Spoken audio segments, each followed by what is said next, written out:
Even with the bleakness of the upcoming AI apocalypse, if you're a writer who gets what I'm about to say, then AI will probably not be a threat to you. Artificial intelligence? More like artificial unintelligence, am I right? That joke was gold. Just what the internet needed, another video talking about AI. But not a video made by AI, but a video about AI. Trust me, if I was AI generated, I wouldn't have this hairline. Definitely would have these delts though. I had sort of a plan for this video, but it just sort of became a random list of thoughts, so I'm just gonna talk for a few minutes about this. I want to talk about where I see AI going with regards to the writing world, what kind of future we could potentially be living in, and also perhaps give you some hope for that future. Did I say hope? I meant dread, fear, and anxiety. I'm always getting those things mixed up. Let's start by talking about the quality of AI writing, and my perhaps hot take that AI writing has probably peaked in quality, and if anything is likely to actually start declining in the future. I am by no means an expert in this stuff, but a lot of people think of AI as this like magical answer and calculation box that has all these abilities ascribed to it. And while based purely on its output, it kind of seems like that, under the hood, it's a different story, at least as I understand it. These LLMs like ChatGPT are basically just probability engines. The goal is to generate a response that seems like it was written by a human. It does that by figuring out what response has the highest probability of being right based on what the model has been trained on. It says whether a picture is of a dog or a cat based on which has the highest probability of being right, based on the millions of pictures of cats and dogs that the algorithm has been trained on. All it's doing fundamentally is predicting what the next letter of output should be, based on all of the output that it's produced up to that point and all of the data that the model has been trained on. An AI doesn't know that something is right. It just knows that the answer it's giving has the highest probability of being right based on what it's been trained on. There was a thing on social media a while ago about AI not being able to count the number of R's in the word strawberry. And that makes perfect sense because when you ask an AI how many R's there are in strawberry, it's not running some program to count the letters it's just building a response based on all the stuff that it's been trained on. It has no internal circuitry to check if the answer is correct. It's not doing that kind of thing. It's just coming up with the highest probability response based on what it's been trained on. So what does this have to do with the quality of writing?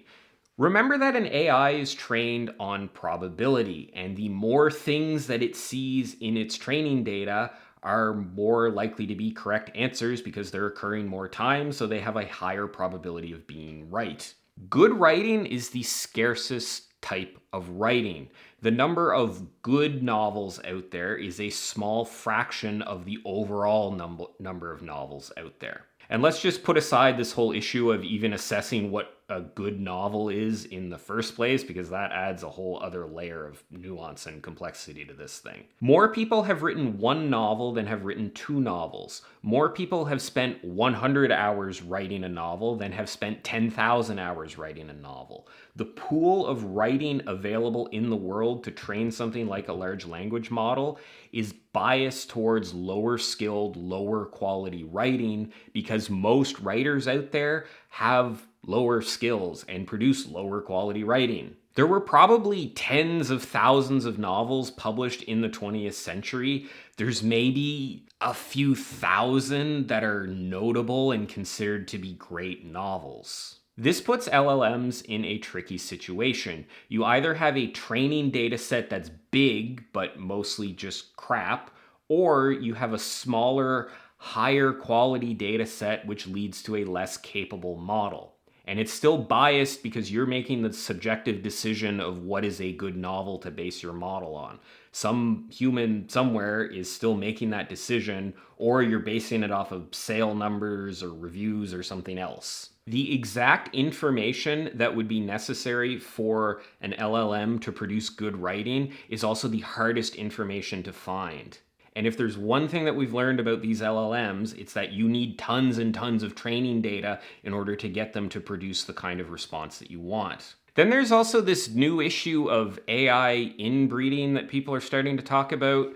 I've heard this more in the context of AI like art generation, but I imagine the same thing would apply to writing as well. Basically, there's starting to be all of this AI generated content out there, and this content is starting to get used to train new AI models, which means that the overall quality of those models begins to decline because the new models are supposed to be better than the old ones, but they're being trained on the output of the old models. Also, given the fact that AI is so good at producing so much content, the volume of AI generated content versus human generated content is probably likely going to be much higher, meaning that the weight of this AI generated stuff going into these new models is likely to be even stronger. Fundamentally, AI learns to do something when it has millions of examples of people doing that thing, when it has millions of input examples to learn from. The problem is most of the writing out there, especially if it's AI generated, is doing the wrong things, arguably, and that's going to lead to lower quality models over time and probably lower quality writing output from the future AI models. At least that's my prediction. Now let's talk about how AI can or can't or should or possibly shouldn't fit into the process of someone writing a novel, or even if it should. I don't want to talk about this from a use AI to write your novel perspective sort of way, but rather in a use AI to help you do specific things in the workflow of writing your novel sort of way.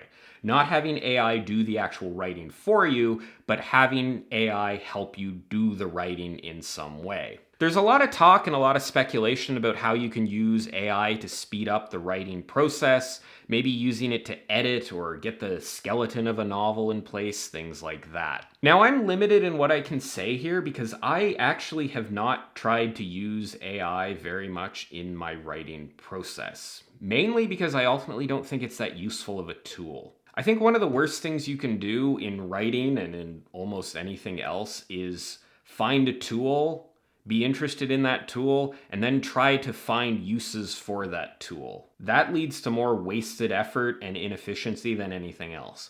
I think it's much better to have a problem and then find a tool that solves that specific problem. And when it comes to my personal writing process, I don't know what problems are out there that AI can help solve. And I'm someone who uses AI all of the time.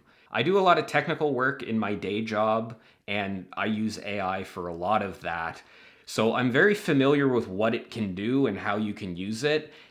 But despite that familiarity, I struggle to see how it could be used in a fiction writing workflow. What I've discovered AI is really good for is sort of boilerplate stuff.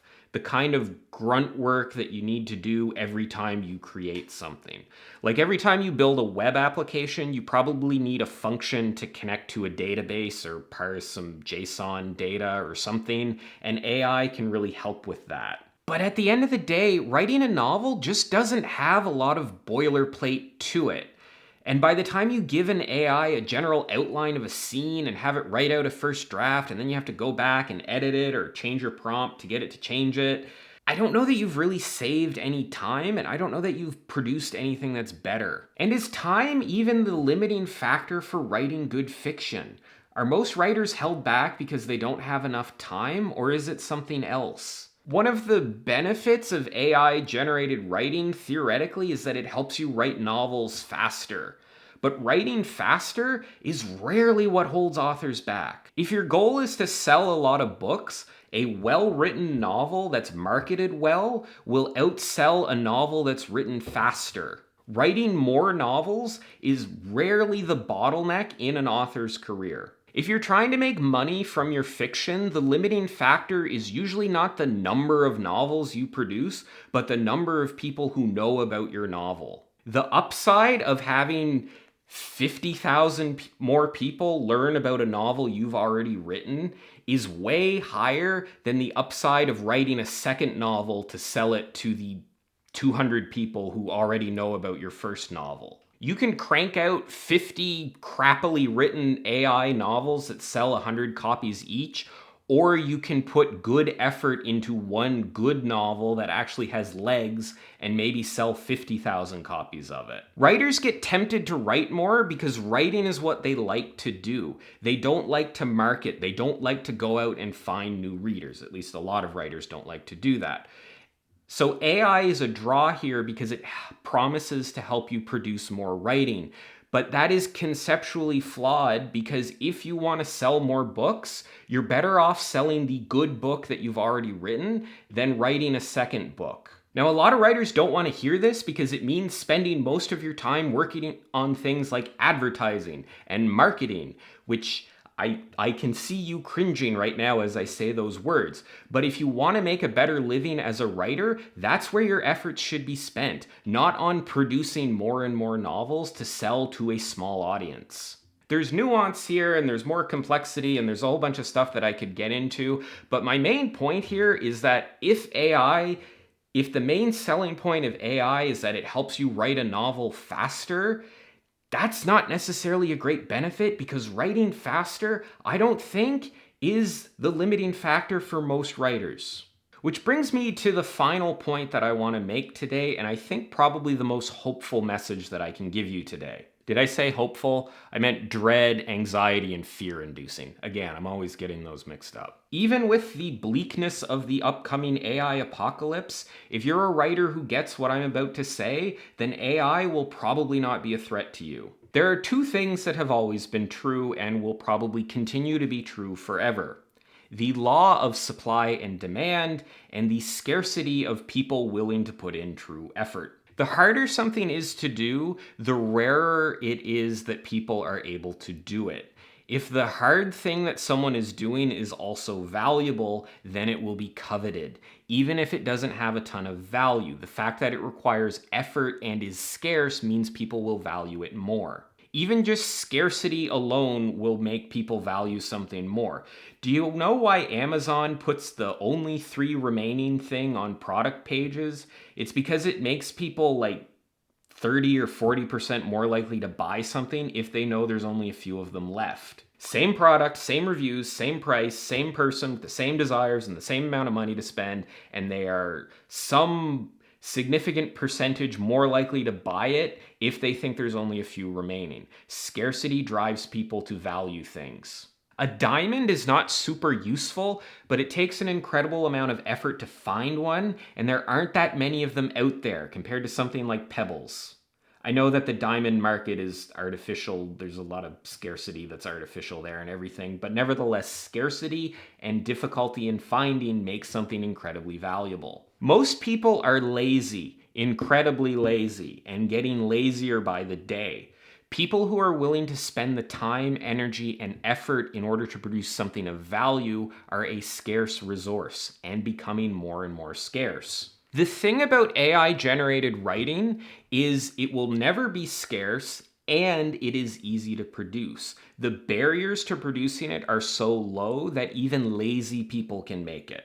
The value of writing like this will always be lower than the value of writing produced by someone who puts in true effort, because there are less people willing to put in that effort. This makes it a scarce thing.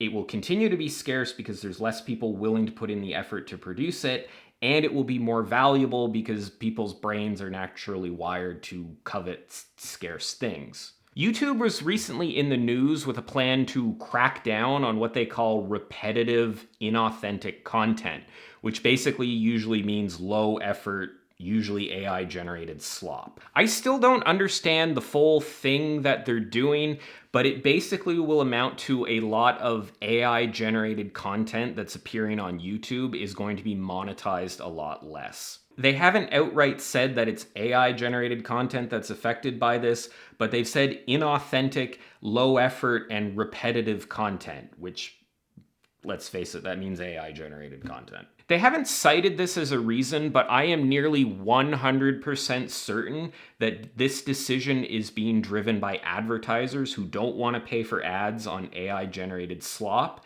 And also it's probably being driven by viewers who want to watch authentic content, not something built by an AI. If YouTube is realizing that the advertisers don't like this AI generated stuff and that viewers are less likely to spend time on the platform if all they're getting served is AI generated slop, then they have a very strong incentive to get rid of it, or at least discourage it.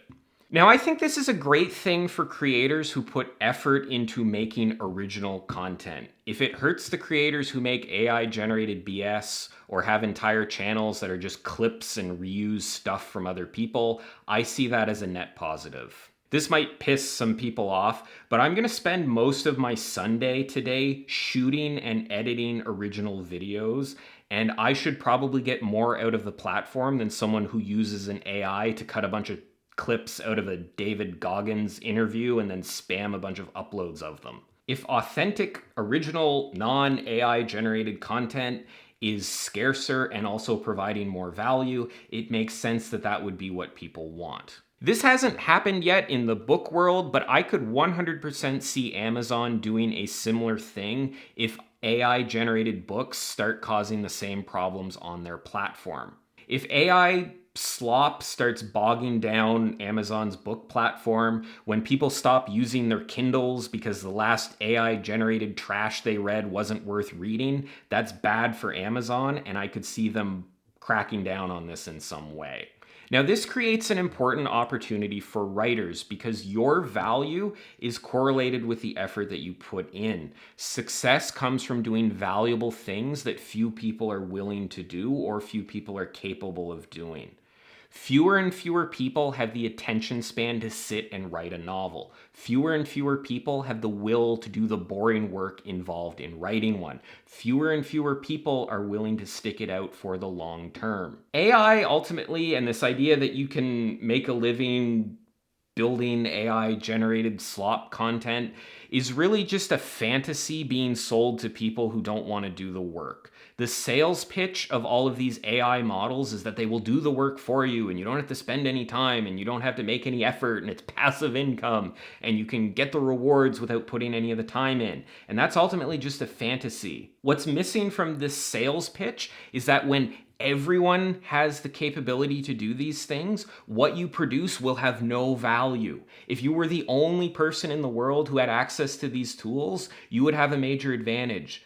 The problem is everyone has access to them. All of the other lazy people who don't want to put their effort in have access to the same tools and are going to produce the same amount of content. They're going to flood the platforms with it, and you're not going to make any money or have any impact because you're just one in legions of millions of low effort creators out there. This is something that I think is missing completely from the discussions about AI writing replacing human authors. And that's the fact that the removal of scarcity that AI writing naturally produces is going to reduce the value of it and probably increase the value of authentic content built by human authors. I guess my final piece of advice here, if you want to survive this whole AI thing, work your ass off. Be authentic. Leverage the things that you as a human have that the AI generated crap does not have. Leverage the things like effort and the willingness to put in the work that you have that all these lazy fly-by-night AI creating authors don't have. That is how I think you can survive the coming AI apocalypse. So apparently I've been talking for long enough, so I'm going to end this video. I hope you had a grapefruit time listening to me. No, that doesn't work. I hope you had a great time listening to this video. Thanks for watching. I'd love to hear what you think about this in the comments down below. Thanks for watching. Said that already. I'll see you next time.